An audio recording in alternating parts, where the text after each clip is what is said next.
the Niagara Falls, the Victoria Falls, or the Cataratas de Iguazu.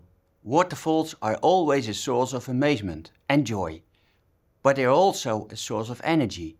Wouldn't it be great if we could harness that energy in a clean way and store it in a usable form of energy? This can be done, for example, in fuels, but also in batteries. Here we will be looking at energy storage in batteries, and here we will show the various battery systems. But when can we expect the super battery?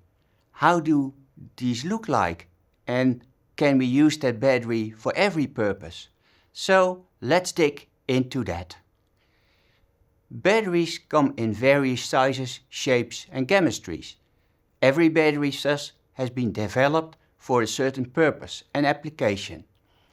Often these being divided into mobile applications and static applications.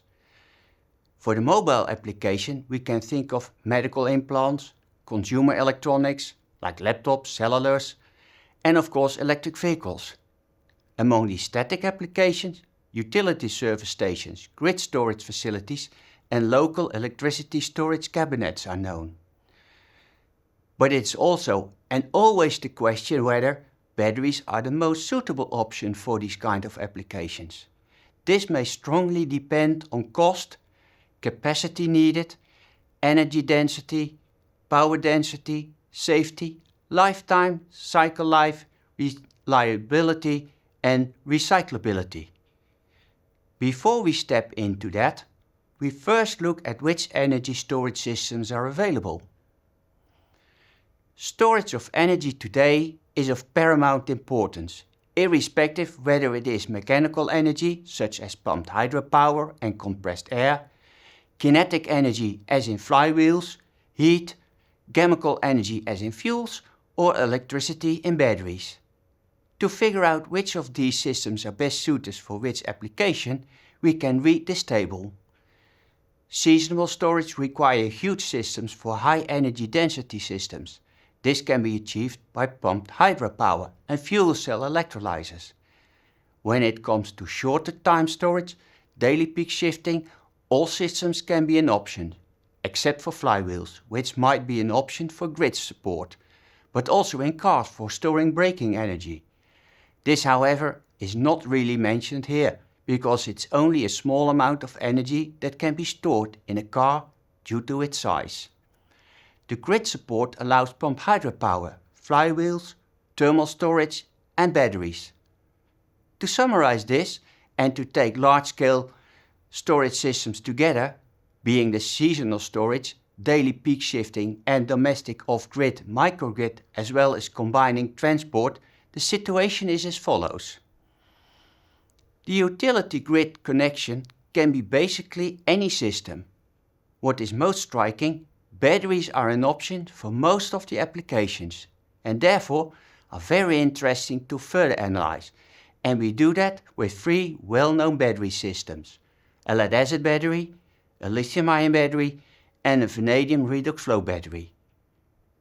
But before doing that, we would like to figure out what battery system is suitable for which application, similar as we did for the other storage systems.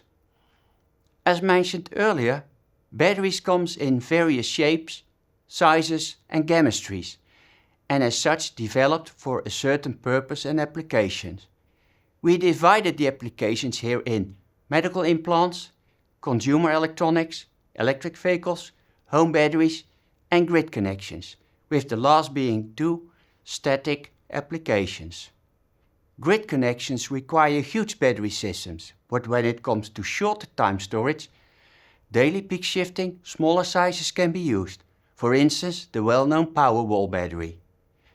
Once it comes to mobile applications, including EVs, high energy density systems are required. This means that we have to make decisions which battery system we will be using for which applications, and therefore we have to define the relevant parameters for that. So to decide which system for which application we can use, this table with the important parameters like cost, energy density, power density, lifetime, cycle life, safety, reliability, Recyclability for each application has been evaluated in critical with a red lightning bolt, moderate critical with an orange lightning bolt, or less critical with a green lightning bolt. Cost for medical implants is not so important, as well as for consumer electronics, as long as we are willing to pay for it. It is different for transport and utility, where cost play a major role. The main difference between the utility and transport batteries is the energy and power density. This can be understood that for utility service stations, usually there is enough room for the facilities, in contrast to electric vehicles where weight and space is limited. Also, recyclability for utility service stations are less critical at the moment, as the lifetime of the systems need to be 20 years or more. Which batteries are there anyhow, and how do they look like and work?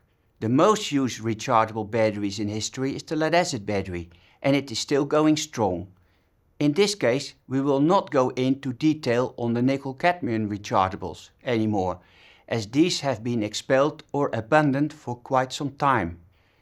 We neither will touch upon the nickel metal hydride batteries, because most likely this system will be the next one that will leave the market.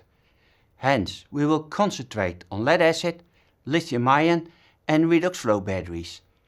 The other batteries, such as solid-state lithium-ion battery, sodium-ion battery, magnesium battery, zinc battery, calcium battery, typically work the same as a lithium-ion battery. In the same regard, the way how zinc-air redox flow batteries, acid-base redox flow batteries, semi-solid redox flow batteries work similar as the vanadium redox flow battery.